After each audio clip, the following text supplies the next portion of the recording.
যাকাত কোথায় কোথায় ব্যয় করবেন, কারে কারে দিবেন? আল্লাহ রাব্বুল আলামিন বলেন, ইন্নামাস সাদাকাতু লিল ফুকারাই ওয়াল মাসাকিন ওয়াল আমিলিনা আলাইহা ওয়াল মুআল্লাফাতি কুলুবুহুম ওয়া ফির রিকাব والغارمين وفي سبيل الله وابن السبيل فريضة من الله والله عليم حكيم। সূরা তাওবার মধ্যে আল্লাহ পাক যাকাত কোথায় কোথায় দিবেন খাতগুলি আল্লাহ বলে দিচ্ছেন। কোন আলহামদুলিল্লাহ। যেখানে সেখানে যাকাত দেওয়া যাবে না। যাকাতের জন্য খাত হচ্ছে 8টা। যাকাতের জন্য খাত কয়টা? 8টা। 8টি খাতে আপনার যাকাতের টাকা আপনি ব্যবহার করবেন, ব্যয় করবেন। প্রথম দিবেন ফকিরদেরকে। প্রথম দিবেন কাদেরকে? ফকির। ফকির কারা?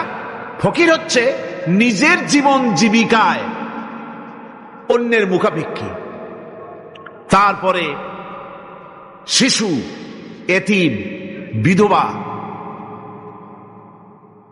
জীবন চালানো খুবই কষ্টকর, অভাবগ্রস্ত লোক, এরা হচ্ছে ফকির। আর মিসকিন হচ্ছে যারা নিজেদের প্রয়োজন উপযোগী অর্থ উপার্জন করার সামর্থ্য নাই, আর মানুষের কাছে আত্মমর্যাদার কারণে হাত পাততেও পারে না। এক কথায় এক গরিব ভদ্রলোক। আল্লাহ কোরআন শরীফ বলেছেন যে এদের চেহারা দেখে বুঝো জ্বর পেটে খাবার নাই, অথবা সে অসুবিধায় আছে। চেহারা দেখে বুঝে তাকে সাহায্য করো। সে এমন শরীফ মানুষ আছে না আমাদের সমাজে? লোক এরকম আছে না? আছে কিনা?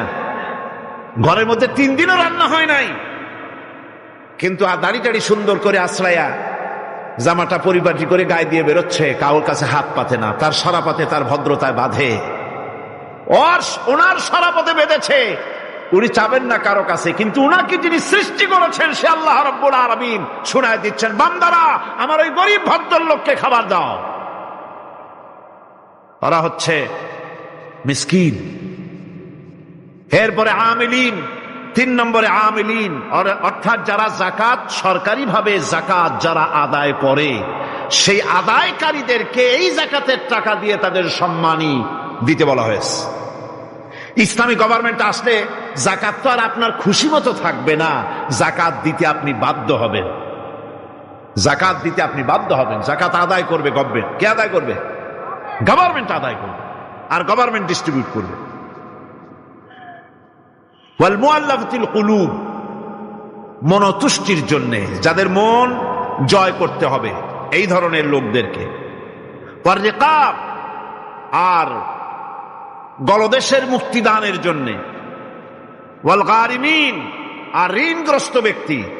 তাও আবার এমন পর্যায়ের যে ঋণ পরিশোধ করতে গেলে যদি তার এমন অবস্থা হয় যে তার কাছে যাকাত দেওয়ার মতো টাকা থাকে না, এরকমের অবস্থা যদি হয় তাহলে যাকাতের টাকা দিয়ে তার ঋণ পরিশোধ করে দেওয়া যেতে পারে। ফি সাবিলিল্লাহ। এরপরে হচ্ছে জিহাদের রাস্তায়। জিহাদের রাস্তা মানে জিহাদ যখন শুরু হবে সেই জিহাদের ময়দানে আপনি বন্দুক রাইফেল কিনে দেওয়ার সাহায্য করবেন, সেটা নয়। কিন্তু শুধু এটাকে বোঝানো হয় নাই। ফি সাবিলিল্লাহ বলতে বোঝানো হয়েছে আল্লাহর রাস্তায় সংগ্রামরত সব ব্যাপারে আপনি সাহায্য করবেন। ইসলামী আন্দোলনের জন্য করবেন, যারা ইসলামের জন্য বইপত্র লেখে তাদের জন্য করবেন, যদি পয়সায় কুলাতে না পারে সেখানে সাহায্য করবেন। ইসলামী আন্দোলনকে বিজয় করার জন্য সাহায্য করবেন। এক কথায় আল্লাহর রাস্তা বলতে যা বুঝায় এগুলিকে দিবেন। ইবনে সাবিল, এরপরে পথিক মুসাফির। পথিক মুসাফির সে যদি বাড়িতে ধনী থাকে, ঢাকায় ধনী, কিন্তু চট্টগ্রামে এসে সর্বহারা হয়ে গেছে, টাকা পয়সা সব লুটপাট হয়ে গেছে, এখন বাড়ি ফেরার উপায় নাই, যাকাতের টাকা দিয়ে তাকে সাহায্য করা যেতে পারে। এই 8টি খাতে এভাবে যাকাত দেওয়ার জন্য আল্লাহ খাত সৃষ্টি করেছেন। কয়টা খাত হলো? 8টা খাত। কোরআনে কারীমের 3টি আয়াতে যাকাতের কথা এভাবে বলা হয়েছে। ইয়া আইয়ুহাল্লাযীনা আমানু আনফিকু মিন তাইয়্যিবাতি মা কাসাবতুম ওয়া মিম্মা আখরাজনা লাকুম মিনাল আরদ। হে ইমানদার লোকেরা, তোমরা যেসব পবিত্র অর্থ সম্পদ উপার্জন করো সেগুলি, এবং আমি জমিন থেকে তোমাদের যে ফসল দান করি, ফসল উৎপাদন করে দেই, তার থেকে তোমরা আল্লাহর পথে খরচ করো। এগুলো 1 নম্বর আয়াত। 2 নম্বর, প্রথম আয়াত বলা হয়েছে সূরা বাকারায়, আর সূরা আনআমে বলা হচ্ছে কুলু মিন সামারিহি ইযা আসমারা ওয়া আতু হাক্কাহু ইয়াওমা হাসাদিহি। তার উৎপাদিত ফল ফসল তোমরা খাও, আর ফসলের একটি অংশ ফসল কাটার দিনেই আল্লাহর হকটা, আল্লাহর অধিকারটা আদায় করে দাও। যেদিন তোমরা ফসল কাটবে সেদিনই অধিকারটা আদায় করে দাও। এই যে একটা ফরজ, এই ফরজটা মুসলমানেরা বেমালুম ভুলে গিয়েছে। ফসলের যাকাত তারা দেয় না। ফসলের যাকাতকে বলা হয় ওশর। কি বলা হয়? ওশর। এই ওশর এখন যদি আপনি গ্রামে গিয়া কোন শিক্ষিত লোককেও যদি জিজ্ঞেস করেন, ভাই ওশর কি চেনো? সে বলবে, ভাই ওশর এটা কি জাতীয় প্রাণী, সারপোকা না তেলাপোকা না আরশোলা, আমি তো এই নামটাম তেমন শুনি টুনি নেই, বুঝবি না ওশরটা কি জিনিস। অথচ নামাজ রোজার মতোই ফরজ ওশর আদায় করা। কবে আদায় করবেন? যেদিন আপনি ফসল কাটবেন সেই দিনই ওশর আদায় করে দিবেন। পরিমাণটা কি হবে? পরিমাণ হবে আকাশের বৃষ্টির পানি দিয়ে, আকাশের বৃষ্টির পানি দিয়া যদি ফসল হয় তাহলে দিবেন 10 ভাগের 1 ভাগ। 10 মণ যদি ধান হয়, গম হয়, ডাল হয়, 1 মণ আল্লাহর অধিকার আদায় করে দিবেন। অধিকারটা কার? আল্লাহ কি করবে দিয়া? আল্লাহর অধিকার মানে গরিবের অধিকার, গরিবের হক। এই অধিকারটা আদায় করে দাও। 10 মণ হলে কয় মণ? কি হলে? যদি আকাশের বৃষ্টির পানিতে হয়।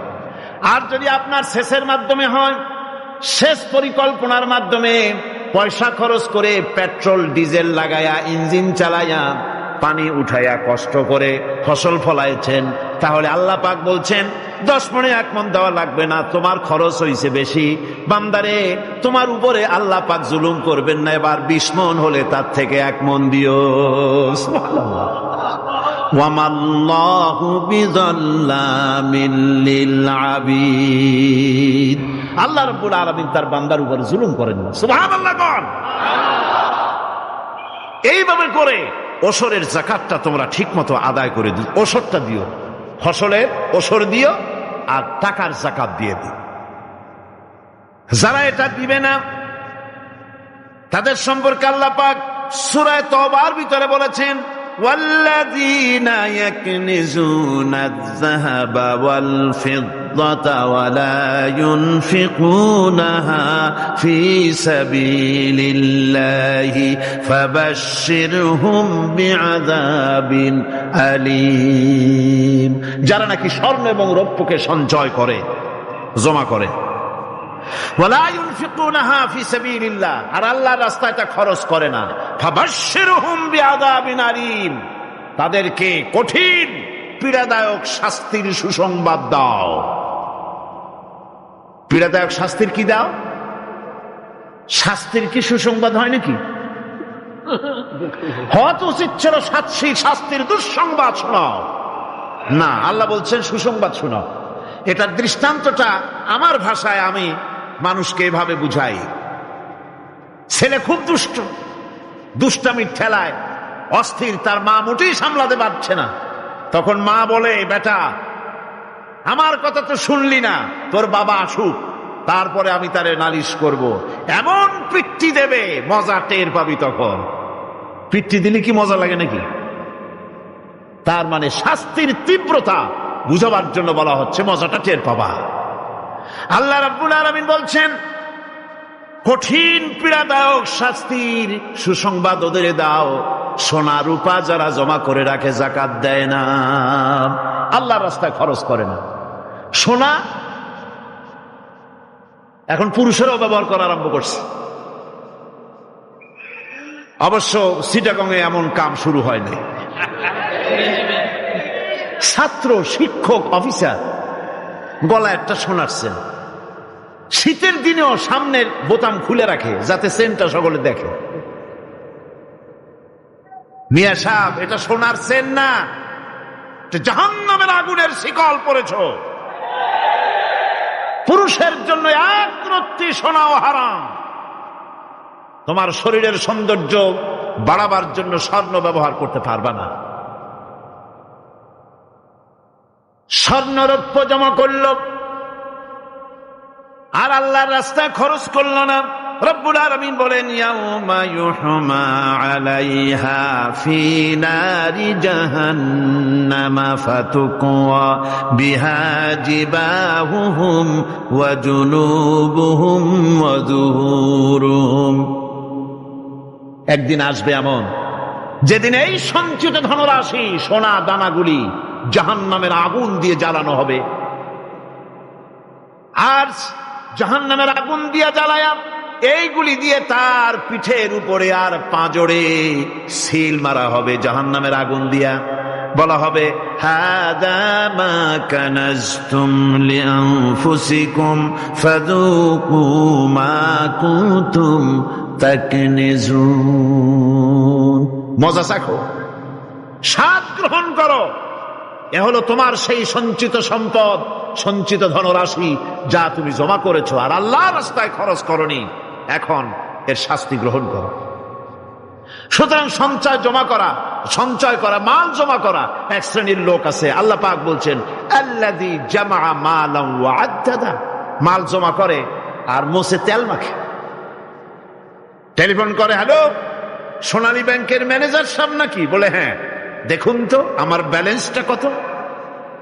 উনি বললেন, বল্টু সাহেব, আপনার ব্যালেন্স হচ্ছে 50,77,372 টাকা 79 পয়সা। তখন মোজ ঘষে, আতর লাগায়, তেল মাখে আর মনে মনে আনন্দ হয়, আরো কিছু জমা করতে পারলেই তো কোটির কোটায় পৌঁছে যাব। আল্লাযী জামা মালান ওয়া আদ্দাদা। মাল জমা করে আর গুনতে থাকে, আল্লাহর রাস্তায় খরচ করে না। আল্লাহ রাব্বুল আলামিন বলছেন, খুয মিন আমওয়ালিহিম সাদাকাতান তুতাহহিরুহুম ওয়া তুযাক্কিহিম বিহা। তাদের অর্থ সম্পদ থেকে যাকাত উসুল করে তাদেরকে পবিত্র করে দাও। যাকাত আদায় করার মানেই হলো তার সম্পদগুলি পাক হয়ে গেল। কোন আলহামদুলিল্লাহ, সম্পদ পাক হয়ে গেল, পবিত্র হয়ে গেল। আর যেই সম্পদের যাকাত দেওয়া হয় না, আল্লাহর রাস্তায় খরচ করা হয় না, তা সম্পূর্ণরূপে অপবিত্র, নাপাক। কি পরিমাণ সম্পদের নিসাবটা কেমন হবে? নিসাব হবে 52.5 তোলা রৌপ্য যদি আপনার কাছে থাকে, আপনি বাজার দর হিসাবে যাকাত দিবেন। স্বর্ণ 7.5 তোলা পর্যন্ত যদি হয়ে যায়, তাহলে অবশ্যই বাজার দর হিসাবে প্রতি বছর তার যাকাত দিবেন। ছাগল যদি 40টা থাকে, যাকাত দিবেন। গরু যদি 30টা থাকে, তাহলে যাকাত দিবেন। যাকাতের মাসলাটা খুবই কঠিন। যেখানে সেখানে গিয়ে জিজ্ঞেস করে এর জবাব পাওয়া সুকঠিন হয়ে যাবে। এই জন্য মাল পবিত্র করার জন্য, জাহান্নামের কঠিন শাস্তি থেকে বাঁচার জন্য আমি আপনাদেরকে উপদেশ দেব, সাজেশন করব, পরামর্শ দেব একটা বই পড়ার জন্য। বইটা লেখক হচ্ছেন আল্লামা ইউসুফ আল কারজাবী। বর্তমান আসরে, এই বর্তমান বিশ্বের একজন সাহসী মুফাক্কির ইসলাম, কাতার ইউনিভার্সিটির শরিয়া ফ্যাকাল্টির ডিন। তার লেখা ফিকহুজ যাকাত, বিশাল এই আরবি গ্রন্থের অনুবাদ করেছেন অনুবাদ রাজ্যের রাজা। এদেশে ইসলামী আন্দোলনের, এই ভূখণ্ডের পুরোধা ইসলামী আন্দোলনের বর্তমান সব নেতাদের ওস্তাদ আল্লামা হযরত মাওলানা আব্দুর রহিম সাহেব রাহিমাহুল্লাহ